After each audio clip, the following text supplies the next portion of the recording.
Hello, beautiful manifestors. It is Olivia Grace, and I'm back with another video for you guys.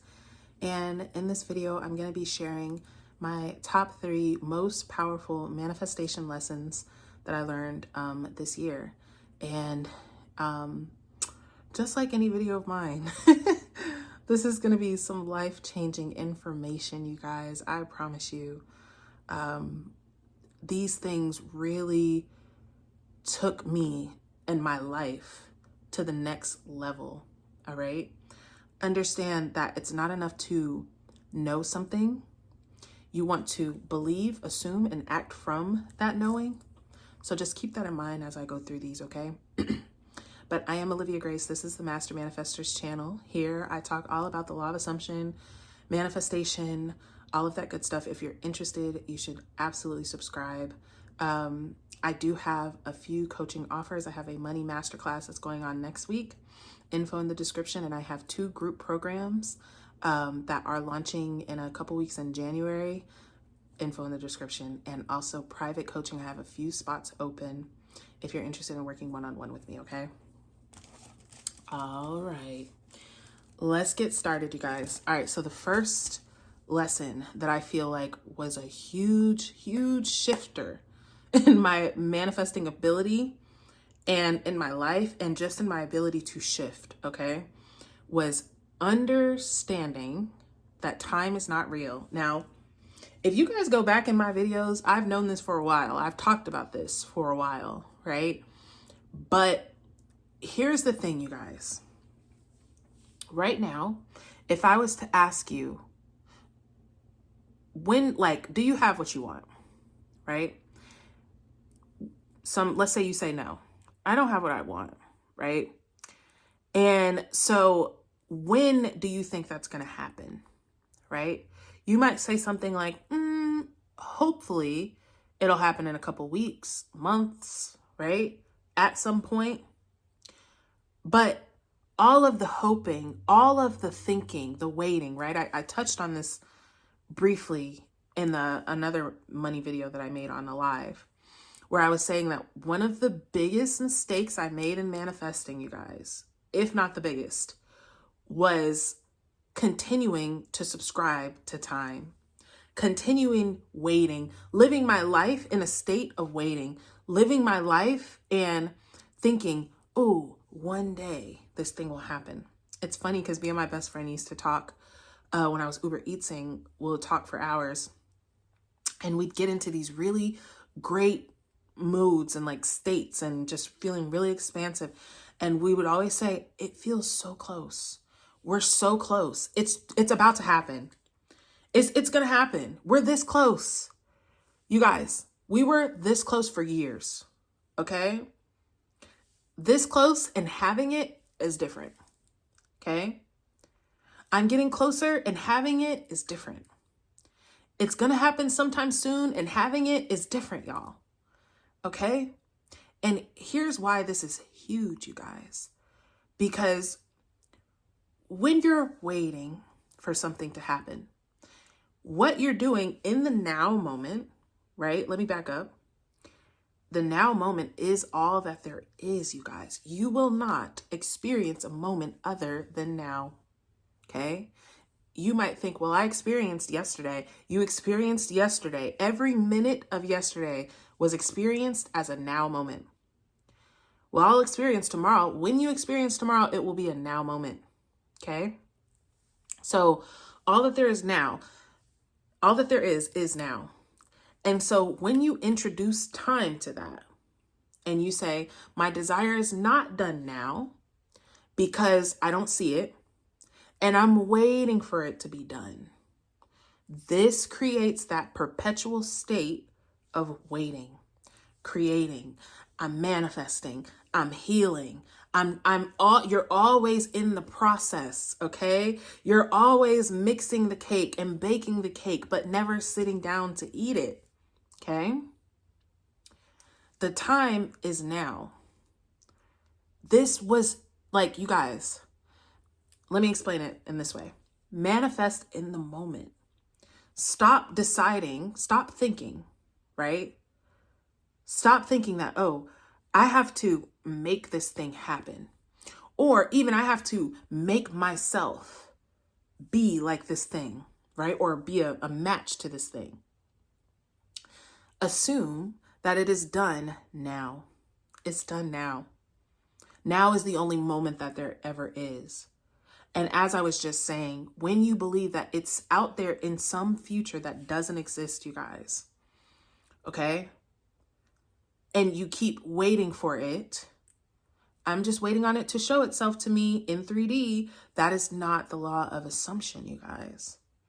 An assumption is accepting something as true and factual with no reason to accept that as true or factual. That is an assumption, okay? So moving beyond time, you guys, that was huge for me.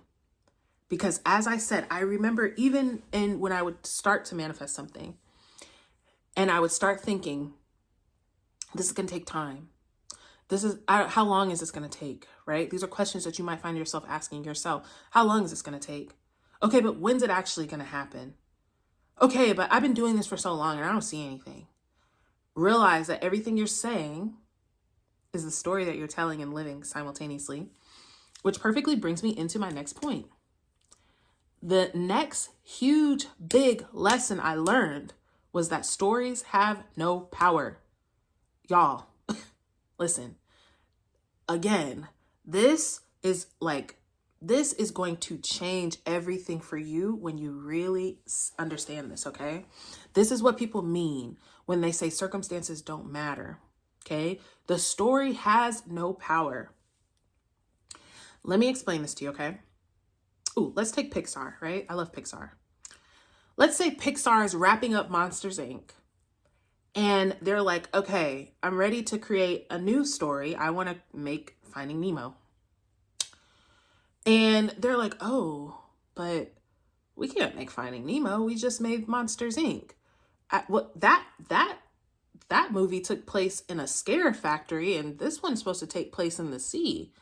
So how are we going to get from the scare factory to the sea? Right? You guys might be like, but that's different. No, it's not. Pixar is not Monsters, Inc. Pixar is not freaking Nemo. Pixar is not Up. Pixar is not any of that. Pixar is the writer of that, right? They're the creator, the producer of that. So they can easily open the book of Monsters, Inc., complete it, close it, and open a new book of Nemo. But if they sat there and scratched their head about what are we going to do about Monsters, Inc.? How are we going to get from Monsters, Inc. to Nemo? Monsters, Inc. is so true, right? This is the thing, you guys. Your story has no power. Your story has the power that you give it, actually, right? Because let's go back to that Pixar example. If they did, right? It's so silly, but this is what we're doing, you guys. If they had the pitch meeting for Nemo, and instead of thinking about Nemo, instead of putting their mind on Nemo and the storyline and the characters and the animation, they're like, well, what are we going to do about Monsters, Inc.? I mean, Monsters, Inc. is what we've been creating for the past few months or years. How are we going to just go to Nemo now? We can't create anything else. This is what it is. Monsters, Inc. is all that there is, right? No. Your story has no power of itself. Your self-concept, y'all, hear me. Your self-concept has no power of itself. Your reality has no power of itself. It has the power that you give to it. It has the power that you assign to it.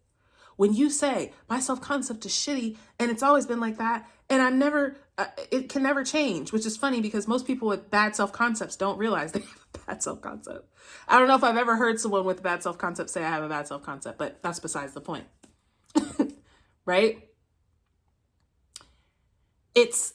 You don't have to continue just because yesterday you were an unsuccessful business owner, right? Doesn't mean that today you have to be an unsuccessful business owner, y'all. It doesn't mean that. You get to just decide that I was that, right? I was that. And so, yeah, in that reality that I was in, I did have to really worry and stress about, you know, where money was going to come from, or if my business was going to do well, or try and strategize as to how is my business going to do well because it's doing so terrible, right? But that was in that reality. Disassociate from the reality. Disassociate from the story, you guys. And it's not to say that the story or the reality wasn't hurtful, but you don't have to continue to identify with that. Because there's no time, right? Let's take the business owner, like I said. The unsuccessful business owner might say to herself or himself, "Oh, this is going to take me time. It's going to take me time. It's going to take me classes, courses. It's going to take me a lot of stuff to be able to become the successful business owner." But in reality, you guys, the successful business owner and the not so good business owner are both in existence. And it's just, which one are you conscious of being? And a lot of people, you guys, are conscious of being in the old story, trying their damnedest to get to the new story. That is what a lot of people, guys, in the law of assumption community are conscious of being. They're not necessarily conscious of being the one who doesn't have it at all, although there are some people there, but they're not conscious of being the one who has it. They're like, yeah, everything, I'm imagining, but, 3D isn't doing what I want. That's a story. That's a story. Everything that you're saying, every story you tell, you're telling it and living it, and telling it and living it. And you simply don't have to continue to tell stories that are unfavorable to you just because that's what it's been. This was huge to me, you guys, because I felt, and let me just say, side note too, like, observe yourself, you guys. This is how I recognize these things, is by watching myself, right? Before I get into a full-on spiral, I'm watching my thoughts leading up to that. And most of the time when you're spiraling, it's coming from a feeling of being trapped, right? A feeling trapped in your reality. This, whatever is all that there can be, right? This can't change. And I'm stuck in this unwanted situation. But realize, you guys, even you saying, I'm stuck in this unwanted situation is a story, okay? Just like when, who is it, Nemo or his dad, I don't know, was stuck in the net, right? That's not fundamentally true. That's what the writers wrote in. At this point, they get stuck in the net. And then they wrote, and then they get out. Okay? This is what you're doing. Yeah, you were stuck yesterday. You were stuck before you pressed play on this video, but now you're not. Now you get it. Now it's all making sense. It's all clicking for you. You get to decide that. Okay? And once again, stop making your decisions off of 3D. If you're gonna make decisions off 3D, be a muggle. Okay? Be a regular person. That's the people that make decisions off of 3D. No magician is getting on stage and holding out his hat and saying, "Oh, there's no rabbit in there. I guess I can't do the trick." The trick is to bring the rabbit out of nothing. Okay? The trick is to assume something to be true with no evidence of that, and to persist in that until there is evidence of it. Okay? Last point, stop needing. Now, this is something that I feel like is an energetic thing. Okay? It's something for me, it may be different from others. This is me explaining my own experience on my own channel. For me, it was a training of my state, because what I noticed was that my body was trained into anxiety. It was trained into fear. It was trained into lack, scarcity, doomsday mindset. Okay? Something horrible is happening right now, right? Like, my energy, my thoughts were trained that way. And when you're in that state of basically survival, right, you're always needing. That's literally the essence of living in survival. You're always needing. There's something you need. You can't get out of need. Even when I would manifest one thing that I needed, there would be 8 more things that I needed that I couldn't catch up. And that one thing that I needed, I'm about to need it again in a minute. Okay? Because that was the state I was living in, was a state of need. And you guys, listen. I know I'm saying like, listen, but y'all, this is huge, okay? Think about the two things that I just said about now being all that there is. Now is the only time. Reality is instantaneously reflecting you. If your state is, I need this thing so bad. I want this thing so bad. Oh my God, when's it coming? What state do you think that that's in? What state do you think is going to be reflected back to you in the now? Okay. I believe this is why I think it's Buddhists talk about, or monks talk about desire, right? Being like, not the root of all evil or anything like that, but they discourage desire. And my thing is, yeah, we're going to have desires, right? You'll have desires, right? That come out of, oh, wow, I wish it was like this instead of that. But let me tell y'all this, you can come into a consciousness where you actually don't have desires, not because you want to live like a monk in robes and never experience anything outside of the temple, right? Which, no shade, right? I actually deeply admire monks, and I'm sure they're experiencing outside the temple, but they're doing it mentally, right? But you can decide, you don't have to do that. You can actually know what and who you are, which is God. And since that's true, you actually can't need anything. That's the thing.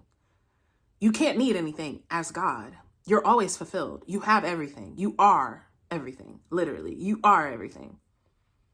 So needing, longing, desperation, desire is it's actually on the lower half of the vibrational scale, you guys. Because here's the thing that desire is, right? Desire is also, right? It's the awareness that there's something that I could have, but it's simultaneously the awareness that I don't have it, right? That I could have that, but I don't. And so I want it, right? And shortening the time between I could have that and I do have that and I want to have that. And just going from, ooh, I had this idea, that sounds amazing, it's mine now, really is the task, you guys, to make it so much easier for you. But me, truly, this is why I've been saying that I'm a state trainer, right? This is why people get results on the video that I'm sharing, right? This is why people get great results, because I'm training your state away from unfulfillment, away from desiring, and into fulfillment in whatever area that is. Okay. So when it comes to stopping needing, I did that through meditation. I could just feel the parts of me that were constricted, the parts of me that were like, we're lacking, we're fearing, we're afraid, what's going to happen, and just soothing them with the truth that I'm God. Nothing is outside of me. Everything is not only fine, but wonderfully amazing for me, right? Wonderfully amazing for me. And just there for me to become conscious of. It's just that, okay? So, time. You're above time. Instead of giving your manifestations a timetable, manifest in the moment. This is what it is now. This is what it is now. Stop. Like every time, you guys, I want you guys to just watch yourself. Next time you're about to go do your technique, okay? Watch the state that you're in. And it's not anything against techniques, because people can do techniques from a very empowered state. But are you coming from, when you say it's time to sit down and affirm, it's time to sit down and script, are you coming from, it's not done, and this has to make it be done?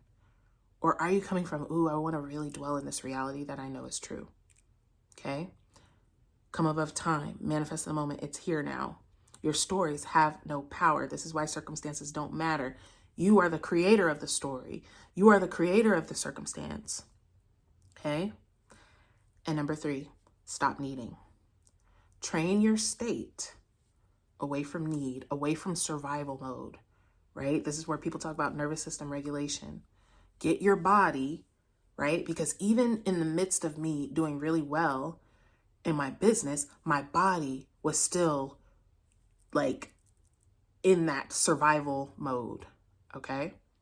So train it down with meditating, with consistently calming yourself, regulating yourself, okay? All right. I'm intending that this helps you. And I'm absolutely 100,000% sure that it did. Like the video, comment. If it was helpful, share it with someone that you think it will help as well. And I will see you guys in another video soon.